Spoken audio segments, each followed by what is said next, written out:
بسم الله الرحمن الرحيم الحمد لله رب العالمين وأشهد أن لا إله إلا الله وحده لا شريك له وأشهد أن محمدا عبده ورسوله صلى الله عليه وعلى آله وصحبه وسلم تسليما كثيرا ما بعد.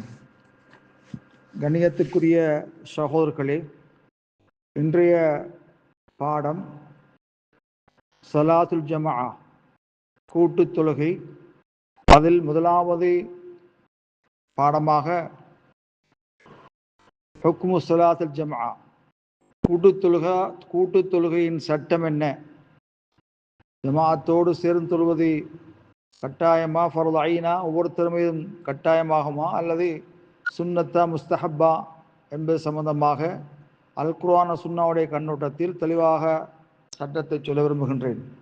கணியத்துக்குரிய சகோதரர்களே, நபி அலைஹிஸ்ஸலாத்து வஸ்ஸலாம் அவர்கள் ஒட்டு மொத்தத்திலே அவர்கள் கூறிய ஹதீஸிலிருந்து கூட்டு தொழுகை அன்னஹா மின் அஜல்லி தாஆத், வழிபாடுகளிலே மிக கண்ணியமானது, கடமையானது, சிறப்பானதாக இருக்கும். அல்லாஹ் சுப்ஹானஹு வ தஆலா சூரத்தின் நிசா வசனம் 102 அல்லாஹு தஆலா மிக தெளிவாக குறிப்பிட்டிருக்கிறான். அதை நான் சுருக்கமாக தர விரும்புகின்றேன். கண்ணியத்துக்குரிய சகோதரர்களே, பின்வரக்கூடிய ஆயத்திலே அல்லாஹ் சுப்ஹானஹு வ தஆலா பீதியான நேரத்திலும், அச்சம் பயமான நேரத்திலும் தொழுகையை அல்லாஹு தஆலா ஏவியிருக்கின்றான். நபி அலைஹிஸ்ஸலாத்து வஸ்ஸலாம் அவர்கள் போராளிகளோடு மைதானத்திலே போராட்டத்திலே இருக்கின்ற போதும் கூட அணிகளை இரண்டாக பிரித்து ஒரு அணியினரை நபிகளாரோடு தொழுவதற்கு ஏற்பாடு செய்வார்கள். அவர்கள் தொழுகையை பூர்த்தி செய்த பிறகு தொழாத அடுத்த அணியினர்கள் நபிகளாரோடு தொழுவதற்காக வந்து நபிகளாரோடு தொழுது கொள்வார்கள்.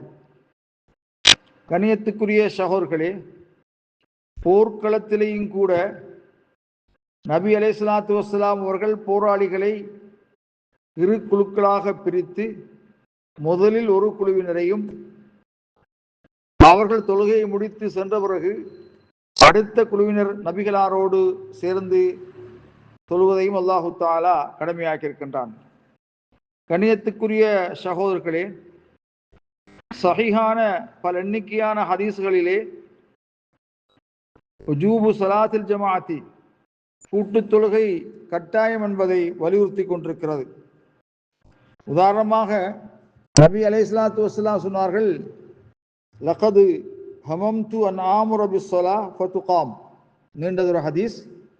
என் உயிர் எந்த இறைவன் கையில் உள்ளதோ அவன் மீதானையாக நான் விறகு கட்டைகளை கொண்டு வருமாறு கட்டளையிட்டு விட்டு, பின்னர் பாங்கு சொல்லுமாறு பணித்து விட்டு, பின்னர் ஒருவரிடம் மக்களுக்கு தொழுகை நடத்துமாறு சொல்லிவிட்டு, பின்னர் கூட்டுத் தொழுகையின் கலந்து கொள்ளாத மக்கள் சிலரை நோக்கி சென்று அவர்களை வீட்டோடு சேர்த்து எரித்துவிட வேண்டும் என்று நான் எண்ணியதுண்டு என்று ஸல்லல்லாஹு அலைஹி வஸல்லம் அவர்கள் கடுமையாக ஒரு எச்சரிக்கை செய்திருக்கிறார்கள். கண்ணியத்துக்குரிய சகோதரர்களே, நபிகளார் அதை செய்யாவிட்டாலும் கூட அந்த எச்சரிக்கை எதை அறிவிக்கின்றது? கூட்டுத் தொழுகை கட்டாயம் என்பதை அறிவித்துக் கொண்டிருக்கிறது. மேலும் அந்த செய்தியை வலியுறுத்தக்கூடிய முறையிலே கண் தெரியாத ஒரு அந்தகர் நபிகளாரிடத்திலே வீட்டிலே தொழுவதற்கு சலுகை கேட்டபோது நபி அலைஹிஸ்ஸலாத்து வஸ்ஸலாம் கேட்டார்கள், தஸ்மோ நிதா, அதான் சத்தத்தை நீங்கள் செவிமடுக்கின்றீர்களா என்று கேட்டார்கள்.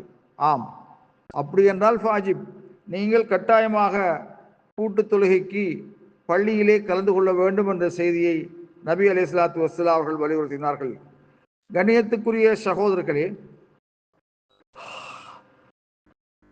தொழுகை, கூட்டுத் தொழுகை இபாதாத்துகளில் வலியுறுத்தப்பட்ட ஒரு கண்ணியமான ஒன்று என்பதிலே உலமாக்கள் ஒன்றுபட்டிருக்கின்றார்கள். ஆனால் ஹல்ஹிய ஷரத்துல் சிஹத்தி ஸலா, தொழுகை சிஹத்தாவதற்கு அது நிபந்தனையா என்பதிலே ஹிலாஃபுகள் இருக்கின்றன, கருத்து முரண்பாடு இருக்கின்றன. அந்த அந்த கருத்து முரண்பாட்டிலே அன்ன சொலாத தசிஹு விதூனிஹா மாலிசும், தொழுகை கூட்டு தொழுகை அன்றி தொழுதால் பாவத்தோடு அது சிகத்தாகும் என்ற கருத்துத்தான் மிக சரியாக தெரிகிறது. ஆகவே வசஹீஹு அன்னஹா வாஜிபுல் ஸலா, கூட்டு தொழுகை கூட்டாக தொழுவது, ஐங்கால தொழுகையை கூட்டாக தொழுவது கட்டாயம். ஆனால் ஒலைசத் ஷரத்தன் ஃபி சிஹத்திஹா, அது சிகத்தாவதற்கு நிபந்தனை இல்லை. அதே நேரத்தில் யாராவது அதை விட்டுவிட்டால் அவன் அல்லாஹ் இடத்திலே குற்றவாளியாக கருதப்படுவான். இருந்தும் அவனுக்கு மார்க்க உதுர் தங்கடம் இருக்குமே ஆனாலே தவிர. கணியத்துக்குரிய சகோதரர்களே, நபி அலைஹிஸ்ஸலாத்து வஸ்ஸலாம் அவர்கள் கூட்டு தொழுகை வலியுறுத்தியிருந்தாலும் கூட தனித்தொழுவதை விட கூட்டு தொழுகை சிறந்தது என்று நபிகளார் குறிப்பிட்டிருப்பதனால அது சிகத்தாவதற்குரிய நிபந்தனை அல்ல என்பதை நாங்கள் விளங்கிக் கொள்ள வேண்டும். கண்ணியத்துக்குரிய சகோதரர்களே, கூட்டு தொழுகையை விட்டும் பிந்துபவர்கள் நைவஞ்சர்களாக இருப்பார்கள், நோயாளிகளாக இருப்பார்கள். நோயாளியாக இருந்தாலும் கூட 2 மண்டலுக்கு மத்தியிலே ஊண்டுதல் பிடித்து பள்ளிக்கு வந்து ஜமாத்தாக தொழ முடியுமா இருந்தால் அவர்கள் கூட்டாக தொழுவார்கள். கண்ணியத்துக்குரிய சகோதரர்களே, முஸ்லிம் சமூகம் ஒற்றுமையாக பரஸ்பர ஒற்றுமையாக நெருக்கமாக வாழ்வதற்கு கூட்டு தொழுகை ஒரு உதாரணமாக அமைந்திருக்கிறது.